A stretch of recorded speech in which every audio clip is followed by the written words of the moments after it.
I joined the military after 1 year in college. It wasn't my original plan. My father fell ill. I went to a recruiting office and they told me, well, you know, if you join the Navy and you can show us that you support 51% of your dad's income, he'll become an dependent and then he'll get medical and all the health care that he needs. So that's what I did. I guess I was looking to serve, but also I was looking for a direction. And when I joined the military, in the Army, it gave me that sense of purpose. It helped me realize what my potentials were and the expectations I put on myself as far as limitations. It let me see and learn that I can go past those, I can push past those. I grew up around a military family. My grandfather was in the Royal Canadian Air Force. My father was a submariner from 1969 to 79. He served for 53 years. I just felt it was something I needed to do. Admittedly, coming out of high school, I wasn't ready to just jump right on into university. Needed that time to mature, and I also wanted to see the world a little bit. I wanted to join because my dad was a shipbuilder back in New York, in Brooklyn Navy Yard, and my brother served in the Navy, so I wanted to keep it as family tradition. I went to Great Lakes, Illinois for basic training, and after that I went to Camp Lejeune for a field medic service school. I worked with the jet squadron, helicopter squadrons, and I was stationed at a medical clinic here in Beaufort, South Carolina. I went to join the military when I went to serve my country. I also, as a young person, went to have to travel, to experience the world a different way, just to kind of really get away from home, too. I was commissioned in spring 1989 from Western Carolina University's ROTC program as a lieutenant in the United States Army. In your life, and you're 18, sometimes people know what they want to do. A lot of times they don't. But basically, it ended up being the best career choice for me to get some experience in the military and then eventually serve 29 years. I really wanted just to get out of the small town that I was in. And the Marine Corps just seemed like the best option for me. And I wanted a way that I can get some education and kind of see the world and experience new things. And I was 19. That was in 2009. Basically, how I ended up joining the Navy was with my best friend from high school. Went to go take the ASVAB. I passed, he didn't. But that's how I initially got in, because we were supposed to be going in on the buddy system program. A couple of my friends joined the National Guard, and I talked to one of my best friends and kind of just joined with her. I had 3 friends from high school, and then we all went in on the buddy system together. And was sent to what we call Great Mistakes, which is Great Lakes, Illinois, in March of the year. So, Illinois is very cold. Boot camp wasn't too fun. It was a whole lot of difficult exercises and things, kind of, I guess, a way to get you on board and make certain that you knew how to follow directions. I was signed up through a recruiter, and he got me to be a parachute rigger, only because I was going to jump out of planes. So I thought that was really cool. And then, of course, I go to basic training, and then the fear sets in, right? Because you're going to be stripped down all the way down to the basics, and they're going to build you up with those Army values. They're not trying to break you. They're breaking you so that you have that camaraderie and the ability to be part of the team without thinking twice. Like, you're not worried about yourself so much as you're worried about your team as a whole. Your team being your platoon, your entire company, the military, the country. It just gets bigger. I did a 4-year tour from 93 to 97. I was stationed on board this ship, a guided missile cruiser, the USS Port Royal, out of Pearl Harbor, Hawaii. Joined the Army March 19th, 2003. Training, I went Fort Jackson to Fort Lee, Virginia, and then I went to Korea. I had 2 duty stations over there, one in Camp Wonju, which was up next to the DMZ, and then the other one at Camp Humphreys, which is about middle of the peninsula island. And then after that, I went to Fort Campbell. In my time at Fort Campbell, I always make a joke that I spent 10 months on ground, but 6 months of that was in the field getting ready to deploy, because then I spent 13 months in Iraq after that. I was a fueler. I was responsible for fueling aircraft, ground vehicles, and transporting fuel here, there, and everywhere and storing it. North Carolina, Georgia, South Carolina. I've been to Hawaii, Korea, Afghanistan, Fort Dix, Fort Bragg, Shaw Airport. I mean, I've been all over. I was 22 years old. Being in the military is not that hard. It's actually pretty easy. They tell you what to do, when to do, and how to do it. All you're responsible for is the do. The hardest part is being away from the family. 14 months in Korea, my very first duty station, fresh out of basic training, AIT. I got shipped across as far as I've ever been away from home. I think it was like a 16-hour plane flight, nonstop. And then I was there for 14 months, got to come home halfway through for 2 weeks, and then went back again and finished out the remaining of the 14 months. When we first got over there, we were still in the war phase. My dad was a vet, served in World War II, 3 Bronze Stars, that kind of thing. What I wanted to do to go to college was to actually go to the Naval Academy. I just happen to like ships and like being out at sea and just like the ocean. I applied for the Naval Academy, but of course the Vietnam War was flaring. I just knew it was the greater good. And I thought by going to the military, I could also get a college education. That changed when Desert Storm kicked off. The stepped-up missile attack Sunday night and early Monday, Middle Eastern time, came as Allied forces continue to pound away at Iraqi targets. So far, the Allies have flown 7,000 combat missions in 4 days of war. I was a dedicated crew chief. By being a dedicated crew chief meant I flew with my plane wherever it went. We delivered supplies into our bases, our setups where we were deploying out of, whether it was food, whether it was regular supplies, everything they needed to put on a war.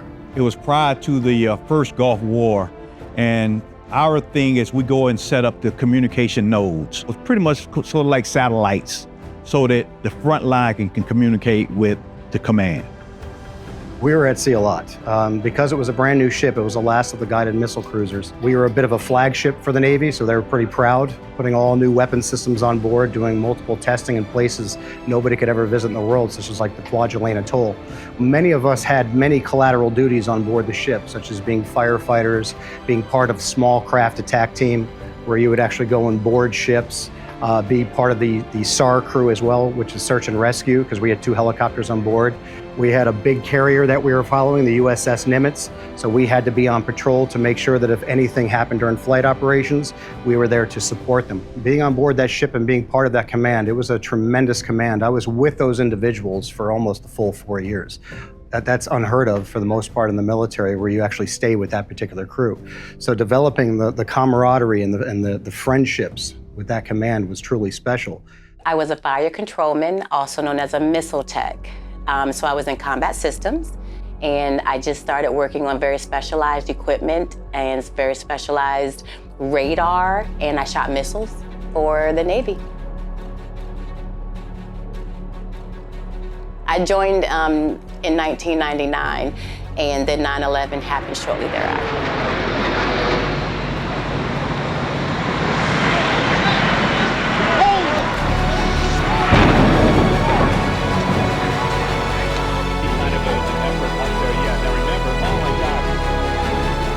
Today, our fellow citizens, our way of life, our very freedom came under attack in a series of deliberate and deadly terrorist acts.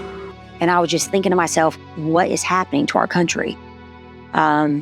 Immediately, I went over to ROTC department and I looked into it, and they asked me, do you want to become a commissioned officer? And I said, absolutely. And like I said, this was the same week that 9/11 had just happened. I think we all took it personally, whenever we were attacked.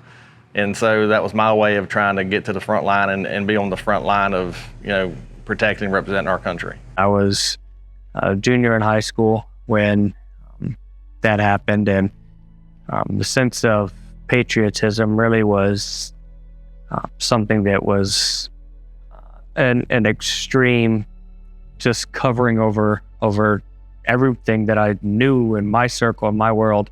That kind of stuck with me. I worked hard. I pushed to finish high school early so that at 17 I could join the military and do what I felt would be my part in making a difference to help defend the freedoms.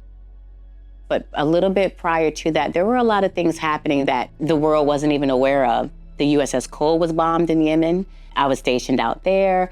So there were a lot of things happening where we were called to deploy a little bit before that. When all of that happened, it just made us really, really understand that this is our calling. This is our duty. We have a lot more freedoms, you know, and one of the main questions a lot of people who could speak English would ask us is,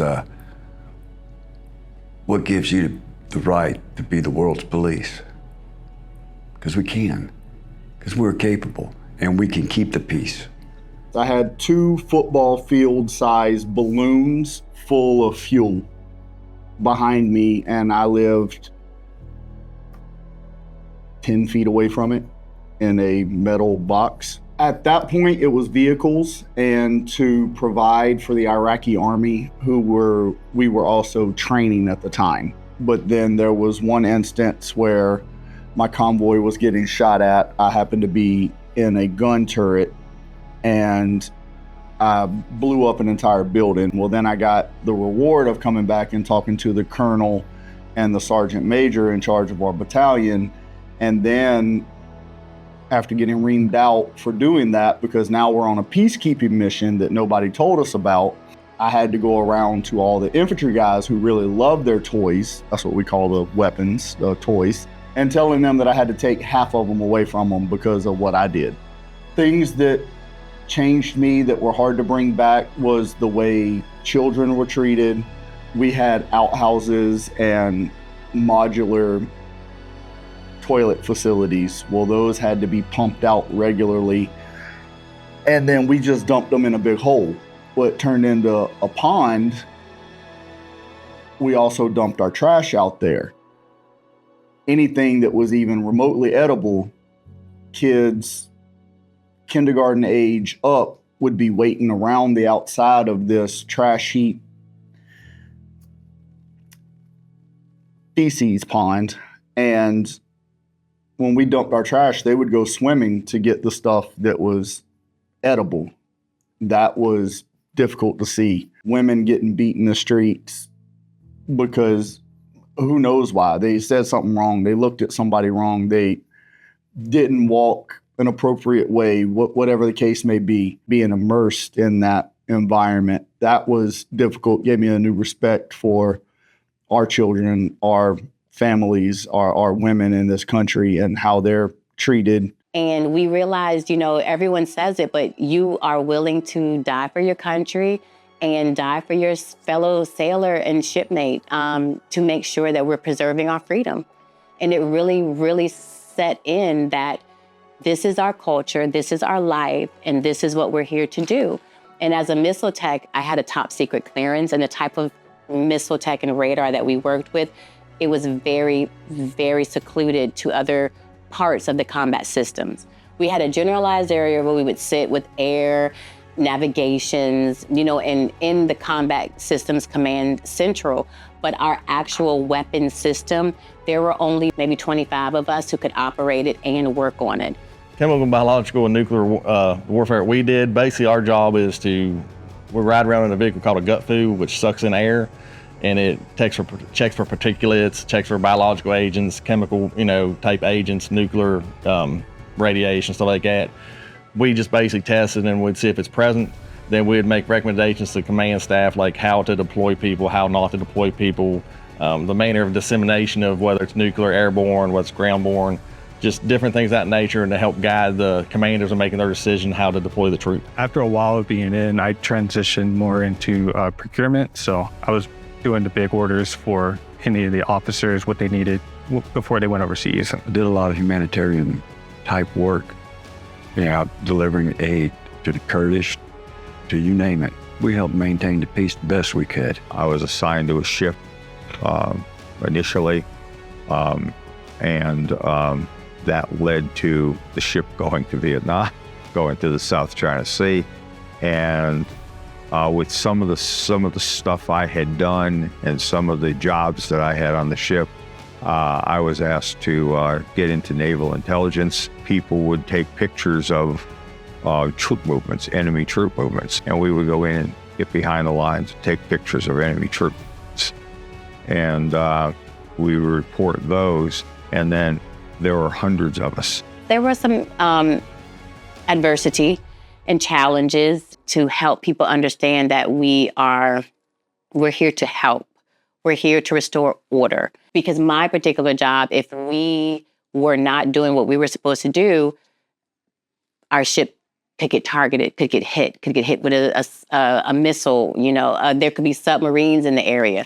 So it was very critical that we stay focused on the mission at hand and not get sidetracked looking and thinking that we had some extra liberty or freedom to do other things. It was very much tunnel vision.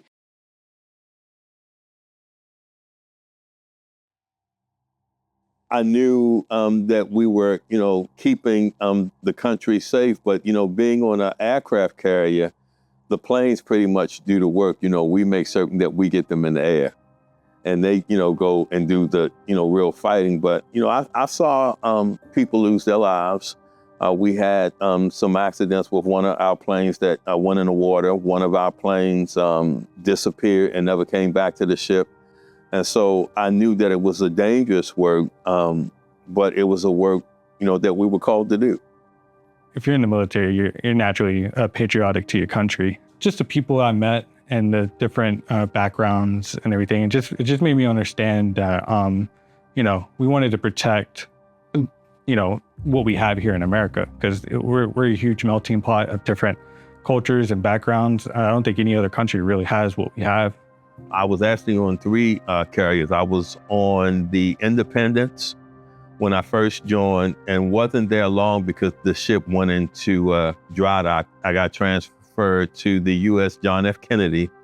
And after I completed my tour on the Kennedy, that's when I went back to Baltimore to recruit and happened to be very good at it. I won, I think, like 14 presidential wreaths. I would walk through the mall and just ask guys, you want to go in the Navy? I see somebody walking down the street, I'll put down the window, hey, you want to go in the Navy?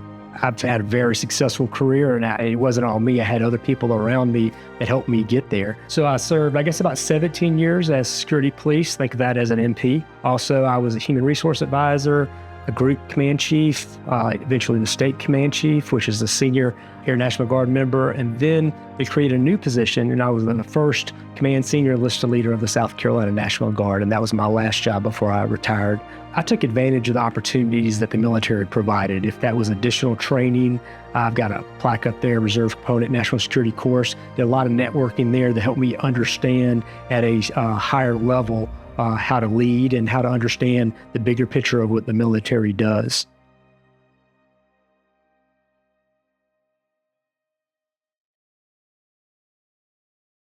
In order for us to do our job as a parachute rigger, we had to jump out of that plane with our own parachute. So what does that do for us? Accountability, right? So you better make sure you're doing your job properly, packing that parachute correctly. I jumped out of airplanes for probably 3 years with about 48 jumps, and I think that was enough for my knees. The beauty of the military is the men and the women who make up the military. And nothing else that I've experienced has been able to pull from such a wide array of personalities and backgrounds and cultures to be able to mesh together into a very high functioning team unit than what the military has offered. That's probably the single thing I miss about being in the military is that sense of camaraderie and teamwork that you feel with the fellow Marines you have. I went directly to school. So I got out, I think I was only out for like a couple months, and then I used my GI Bill, went straight to school and started working on my degree. And during that time is what actually led me here to LSCS. I was medically retired in 2008. I had back-to-back open heart surgeries. I have a mechanical heart valve. That ended my career. I had quite a few different jobs. My kids were grown.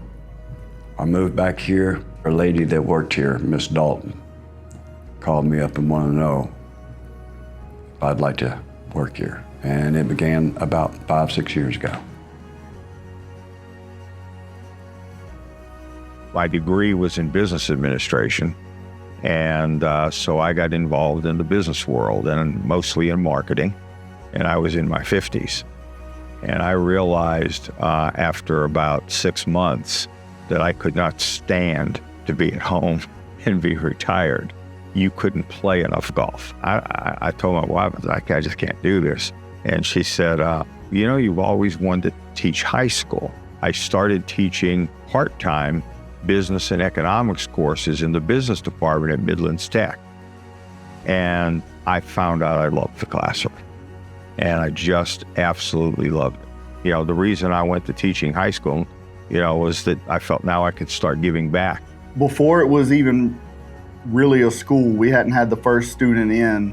A friend of mine was hired to be the first sped teacher. And she said that Virtus was looking for security. I wasn't looking for a job at the time, but okay. When I was in Hawaii, we had an opportunity to work with a number of different schools, not only that, down in Latin America as well. And I got involved with a tutoring program with a middle school over in Pearl City, Hawaii. And I enjoyed that. There was something about it that was truly special in helping those kids. Anybody that's ever worn the uniform, any uniform, they get my respect. It's a tough job, but it's one of the most rewarding jobs I ever had. I found my perfect job in the Coast Guard, and I left on my own terms. A lot of people who get out of the Coast Guard or out of the military in general, they feel lost, and I felt lost when I got out. When I was given the opportunity here by Dr. Ott, when she hired me, I'd never felt that rewarding feeling again until I came here. I worked with different entities, Coldwell Banker. The recession happened, so I took my business skills into the healthcare industry, and I worked as a director in skilled nursing homes, specializing in dementia and Alzheimer's. After we started having our kids, I realized that I needed a change. And then I realized there is a need for teachers who have compassion, structure, experience. So that opened up something in me that I didn't even realize I was missing. I was already going to college while I was in the military. So I retired in August of 2019, and then May of 2020, I got my early childhood education degree. It's all about the kids. I feel like if I can make a difference and make them want to come to school, and if I could play a small part in that, then I feel like I've done something. I want to go back into education. Really, I needed a purpose. And that purpose was going to be to give back to children, to help them build a better foundation as a little person. I was just interested in changing people's lives. And I knew that the Navy did that for me, you know, by getting people of quality in the military and people who really, you know, want to make a difference. I just think it's important to be part of a regimented command and to learn from your leaders. That's something that I feel I bring to the classroom as well, is to let the students know and provide a good model for what it means to have that perseverance and that grit and that rigor and to follow through with things. American Leadership Academy really spoke to me because of the values upon which it's built. Their values are, respect, accountability, integrity, service, and excellence.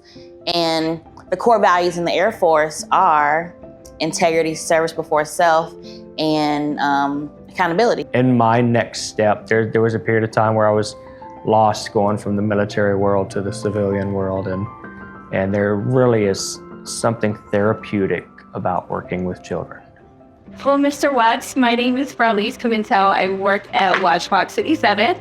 And Mr. Watts, I know that you've been told that we are interviewing educators across the Midlands, but you've actually been nominated by your wife, Crystal, for our Pay It Forward initiative, where we highlight everyday heroes for all the good that they do in our community. And we heard all about how you go above and beyond, not only for your students, but for your family and for your community. And so for that work, we are going to be giving you $500 cash today so that you can, that's right, clap for it.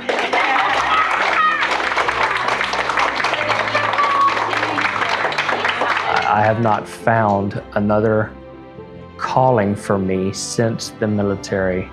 It has been so, that I've been so passionate about is becoming a classroom teacher. They need somebody to believe in them. I'm always going to be that person, even when they're no longer my students.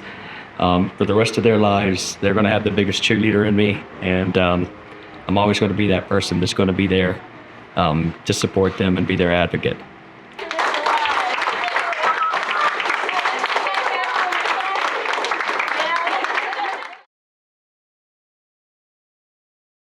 Well, having 2 daughters and going across 2 different districts in 2 different states with my oldest one, didn't really have an issue, but felt like she could get more. So I brought her to Virtus mainly because I felt like she would have an opportunity to meet her potential here.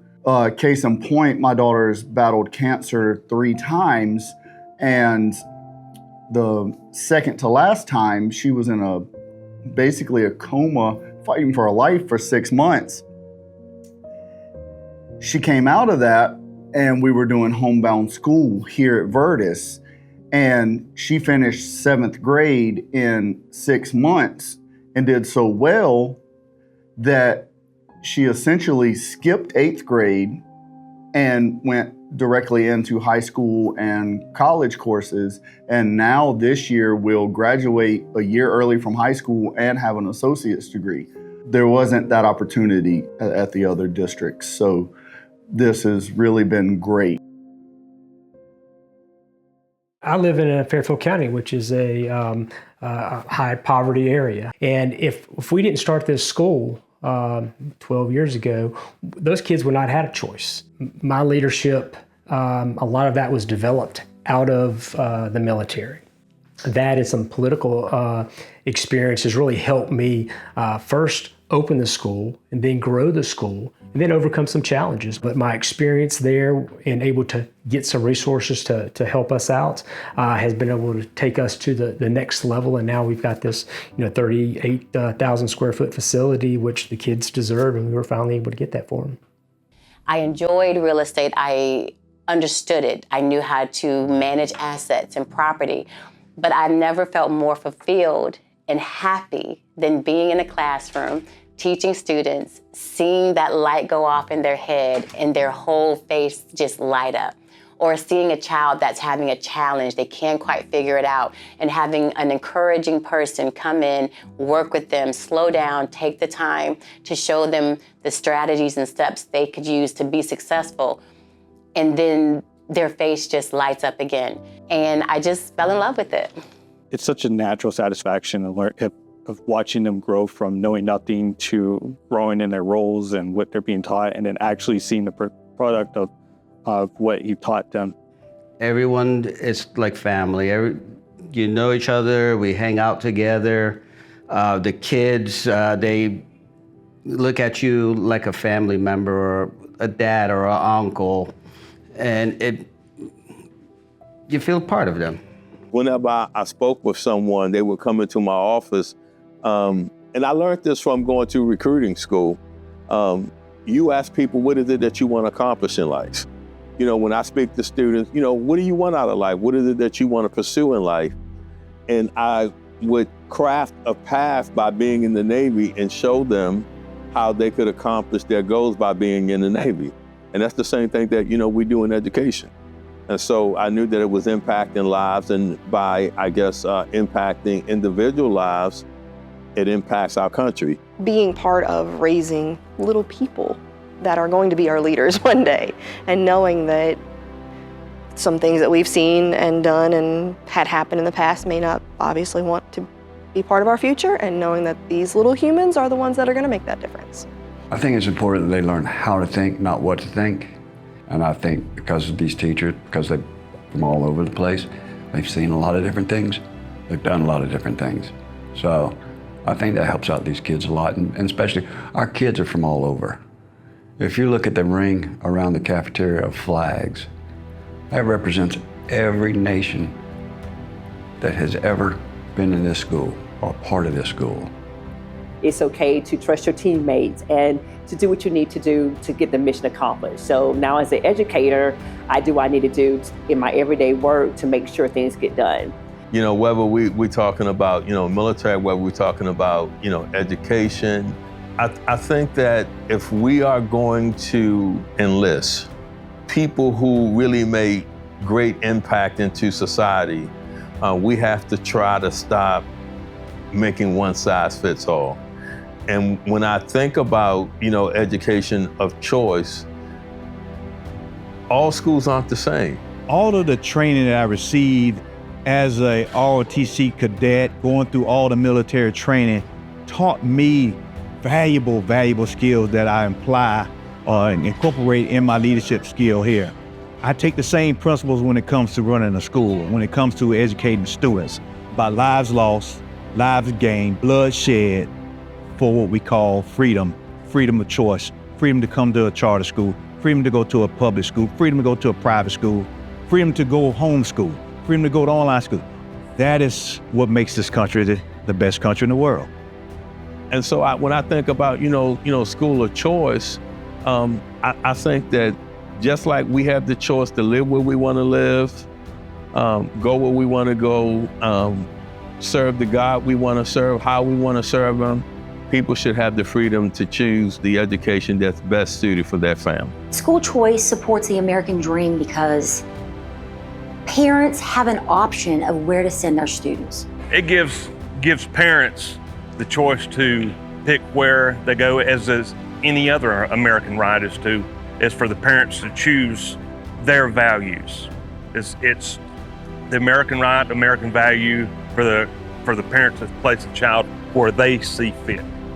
And I think that's what's great about charter schools, because I really like that the smaller setting allows my sons both to form these, I really feel it's going to be long-lasting friendships with the people they basically grew up with from kindergarten to 12th grade.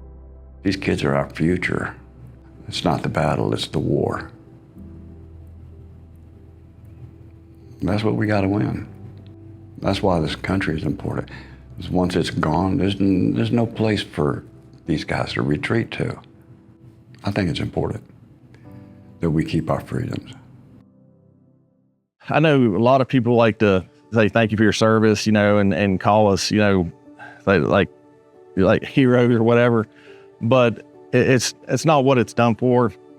All the guys I served with, we didn't do it for that. Being able to make a difference and actually contribute and have done something to make things as good as they are, and just serve the country.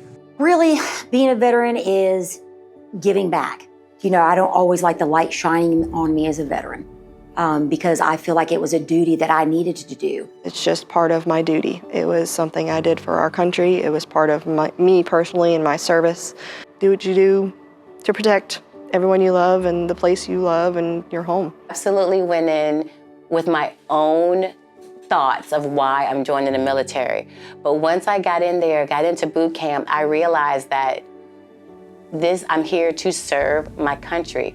I'm here to help the world become safer and be a better place, and it really gave me purpose. What we're doing as a teacher in our classroom is bigger than us.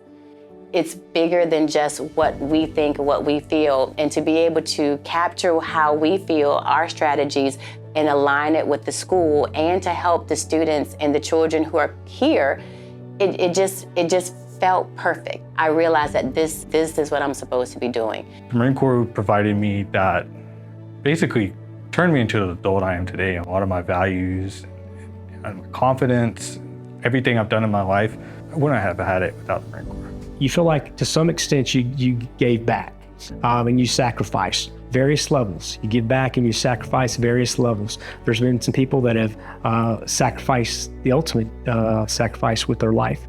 Others have lost limbs. Some, we just do our job. We serve our time, we did our job. We mentored other people to come and replace us. And we mentored people to help hopefully them become a better person. And by doing that, it helps us become better people as well. When I was in the military, that's what I fought for. I fought for the safety and security of America, but for all the freedoms of the Constitution and everything that we're given as Americans. Everybody's created equal, everybody has an equal chance.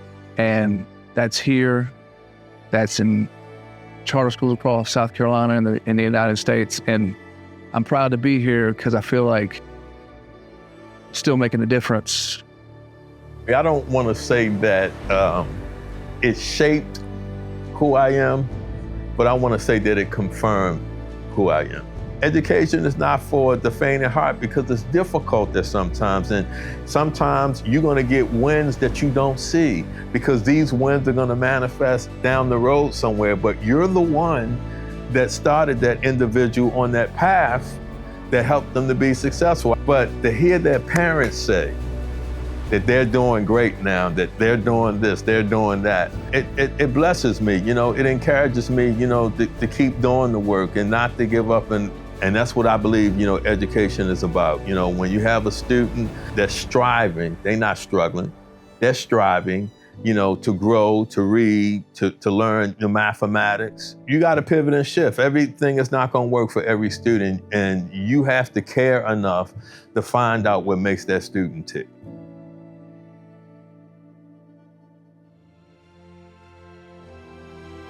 What does it mean to be a veteran? To serve your country courageously and valiantly, and just uphold the duties that you agreed to uphold within this nation. We're to make sure that this country not only is the best nation on earth, but also tries to help other nations be just as great as we are.